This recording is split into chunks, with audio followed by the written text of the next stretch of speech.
Thank you. Thank you for Valentine all morning. With love. Cool.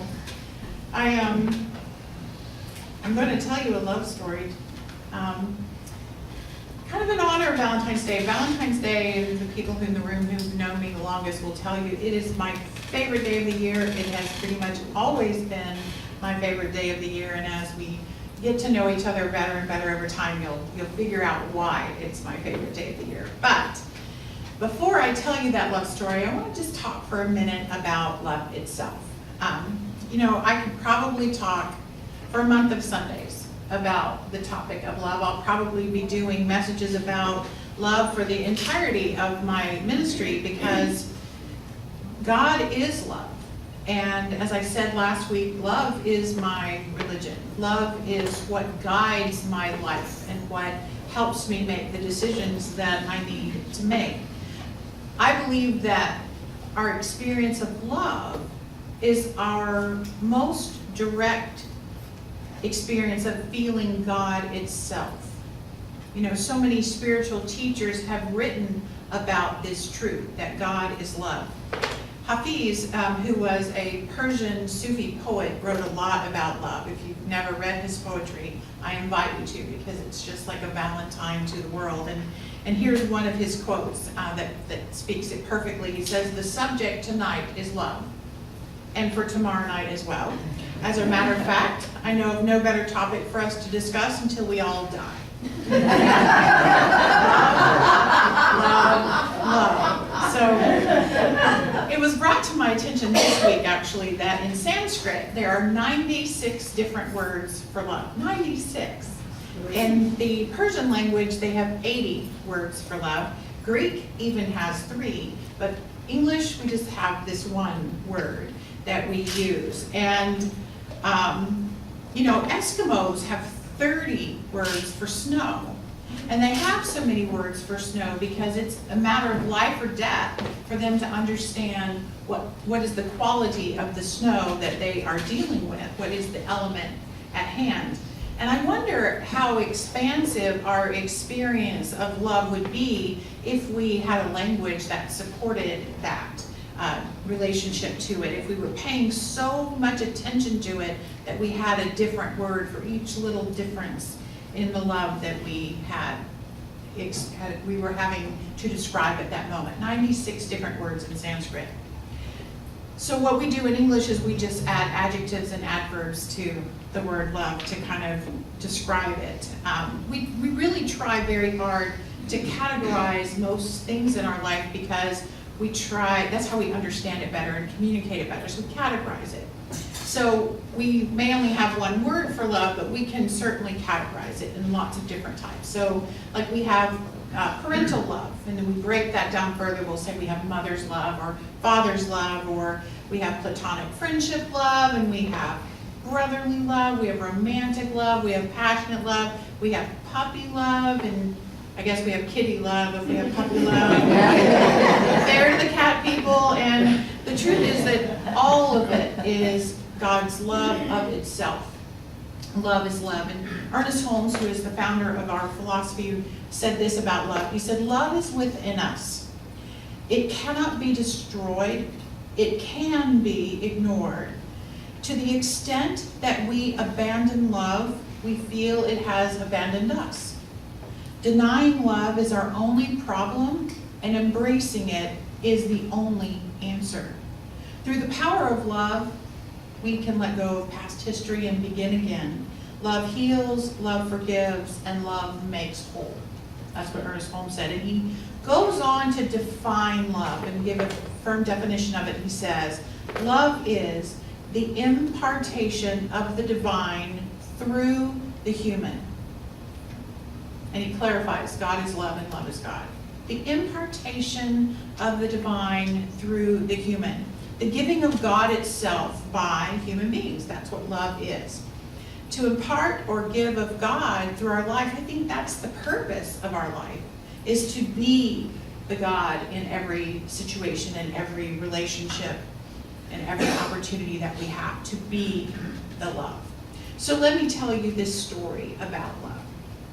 It's a true story. It's a very true story. I was 6 And it was the dead of winter in Colorado, where I grew up. The Rocky Mountains were covered in snow, and my father and my grandfather, the father of my mother and aunts, that grandfather, loved to ice fish. And we would pack up campers and go up into the Rocky Mountains. We would go to a place called Shadow Mountain Reservoir. Now, I personally only remember going there once, but I understand that was more than a one-time occasion. I just remember this one. So what my father and my grandfather would do is they would go out onto the very thick ice and they would drill a big hole. And you drilled the hole in the ice and that's what you fish through. And I have two brothers, and we were allowed to go out on the ice too. We could play on the ice. We would be all bundled up in lots and lots of layers, and we could go and play on the ice and run around and all of that. And there was one rule. The one rule was we could not go near the big black holes that were in the ice. There was an electric plant that used the reservoir to generate electricity, and when the warm water would come back out into the reservoir, it would obviously melt the ice. And so the rest of the ice was, 3 feet thick, or however thick it was, but it would be thin and obviously gone where there were the black holes. So that was the only rule, so we could be out playing. So when my mother was out at the fishing hole with my father way out on the lake, and I was bored with my brothers, which was often the case, I thought I would like to go see if I can see the fish. And if my father could catch little fish through this little hole, surely in the big holes there would be big fish to see. And so without my parents being around, I thought I'll go look. And so I started walking towards the big black hole in the ice. And I can remember very, very clearly taking this one step. And as I took the step, the ice popped very loudly, and the lines, just the cracks, went everywhere in the ice. And the piece of ice that I was standing on did like this, and I slid into the water, and then the piece of ice went back down. Now, I was dressed in many layers. I was 6 years old, and I didn't know how to swim. But when I bobbed up, because we'll go back up, there was ice over my head. And so what I remember doing is flailing. And I'm sure it just was instinct to flail. And my hands caught the edge, somehow caught the edge of the hole in the ice. And I would pull myself, but every time I would put my weight on the ice, it would crack more because it was thin. And so I kept going under, and it was so very cold. And at one point, I finally got my elbows up on the ice to hold myself, and I began to scream for help.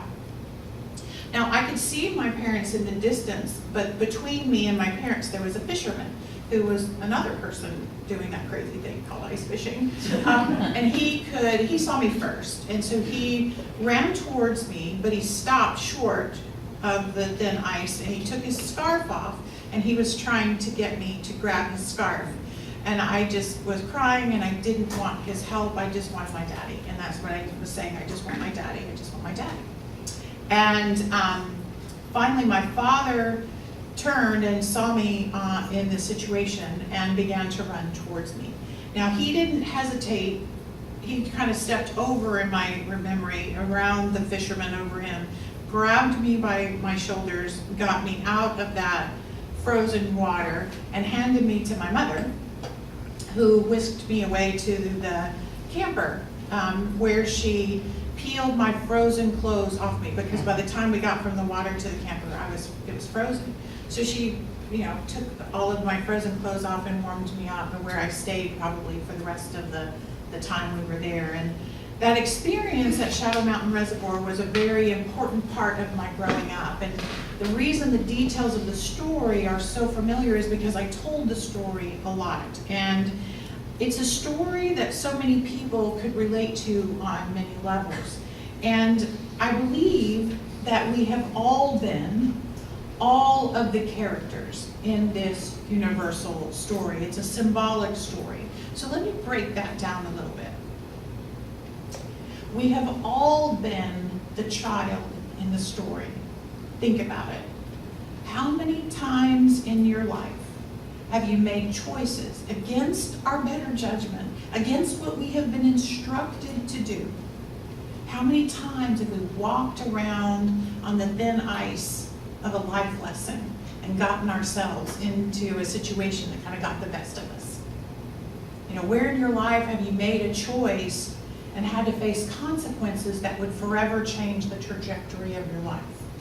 You know, perhaps you're in icy water right now, feeling a little bit lost and cold and alone and vulnerable, because we've all been there. And what part of you is like that safety-minded fisherman? You know, sometimes we have a tendency to keep our distance, not get too involved when someone else is in a situation. You know, when someone is troubled, perhaps we'll offer to pray, but we won't actually show up. We don't want to get too involved. You know, when we're asked to make a decision based on love or fear, when do we kind of hold back a little bit in fear? When another person is kind of struggling with consequences of their choices, are you compassionate or are you judging and holding back? See, this safe fisherman is an interesting character in the story. And when have you been the comforting mother figure? You know, when have you prepared yourself or others for a situation, and then due to choices made along the way, have to help them clean it up, right? You know, we have to provide warmth or comfort for a time of recovery after someone has gotten in over their head. So sometimes in life we have to mother ourselves, and sometimes we're given the opportunity to mother someone else in this way, because we've all been the mother figure at some point in life. But the most compelling figure in the story to me right now in my life is the father. To be honest, as many times as I told the story, it's only been in the recent couple of times I've told it that I have considered the entire story from the perspective of my father. So here's the deal. He told me not to go near the holes in the lake. He told me. He gave me clear instructions of how to stay safe.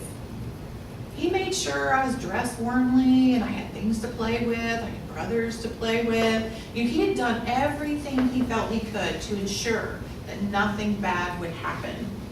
Then he looks up and he sees me in a life-threatening situation.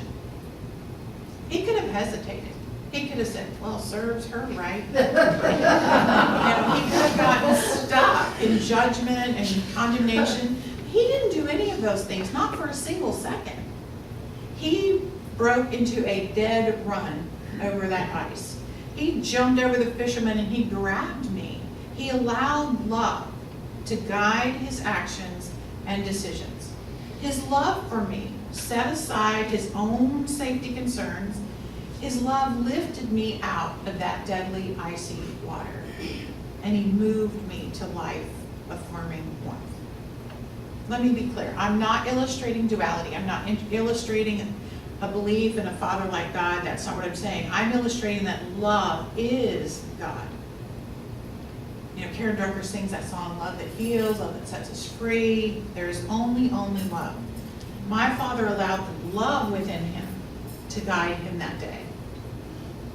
And we have all played the part of the father in the story. We're in that role when we allow the divine to act through us and we impart the divine to another human being. Through our interactions and our choices, we choose love. We allow love to guide our reactions to things. So how can we more fully impart the divine when we're in any of these four roles? How can we be more fully God-like and loving? So when we find ourselves in the role of the child, that's our opportunity to extend the greatest love of all, which is self-love.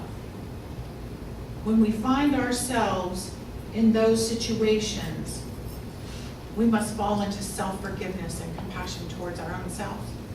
We must understand that while our choices have led us into this sticky situation, into this icy water, we have to know that all of our experiences are part of that evolutionary journey and that process. And if we can accept our journey and accept our humanity, We can love ourselves and open ourselves up to the love that is available all around us.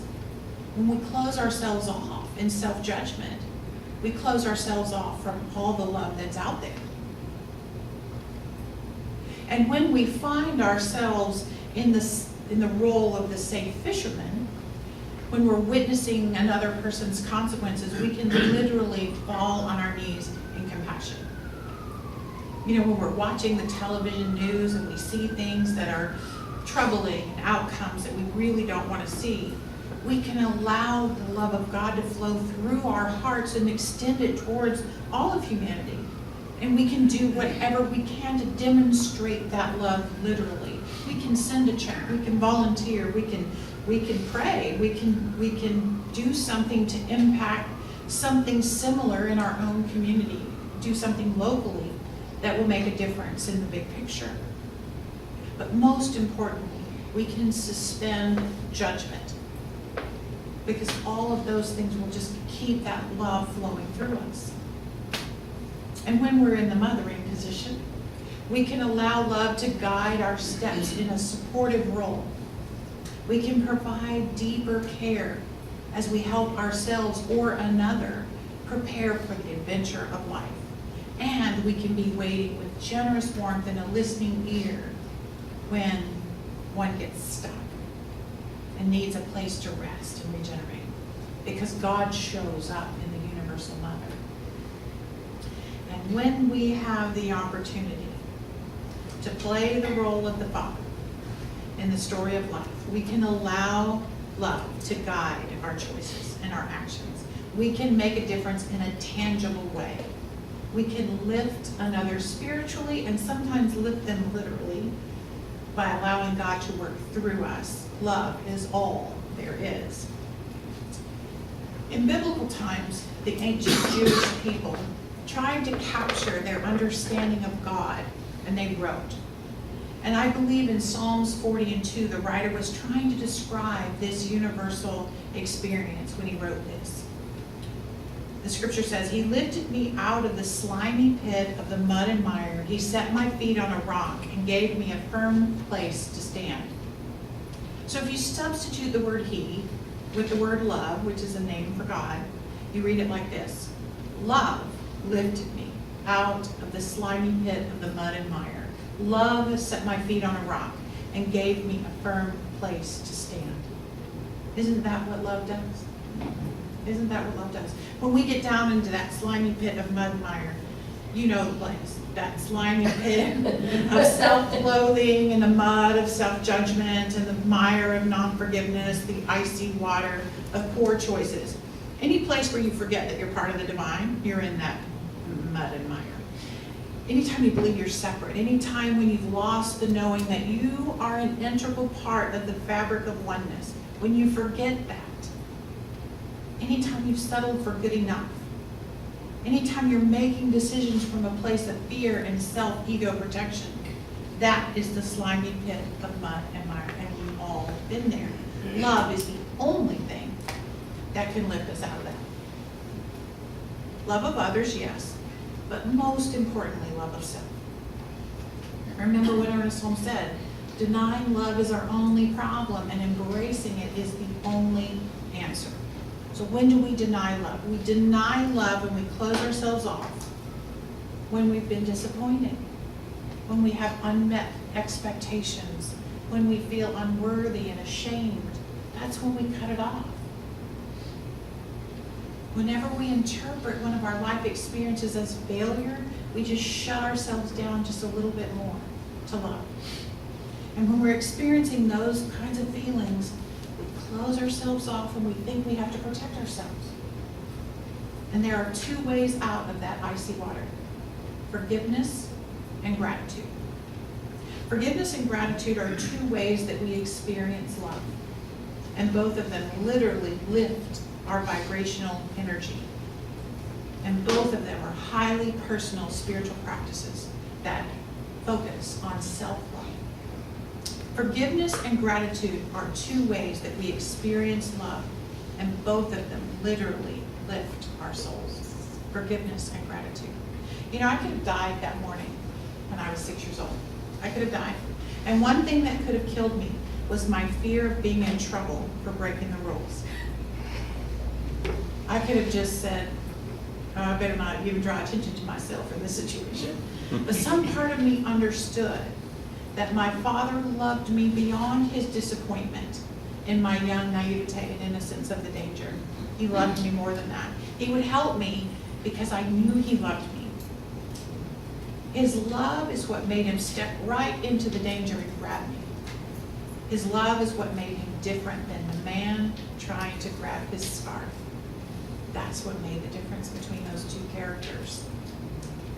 If I have no other example in my life, I know that love lifted me, and I am grateful. But I do have another example that I'm also grateful for. For the last 3 months, as I have stepped into the role as your minister, the love of this community has lifted me. It has lifted me. I have felt it every time one of you hugs me after the service, when you slip me a card or you write me a note or tell me that you've been praying for me. I feel it. I feel that lift. And my road has just been a little bit sweeter because of your affection and your smiling faces and your inspiring stories. And you know, y'all know what it's like to have a new job and you're just trying to figure everything out. I'm needing to learn all the different assignments and responsibilities, and your trust in me as a minister has encouraged me and pushed me forward toward the light. So you are imparting the divine to me in each of those instances. You're the love of God, and I really do thank you for that. So my job was to let it all in and to allow your love to flow toward me. And Rumi, who's another Sufi poet, he says this about love. Your task is not to seek for love, but merely to seek and find all the barriers within yourself that you have built against it. And that's been my role, is to remove any barriers that I have to allowing your love to flow towards me. So your task is to look at how you're stopping the flow of love within your own life. Heal those barriers and just let the love flow. Thank you. And so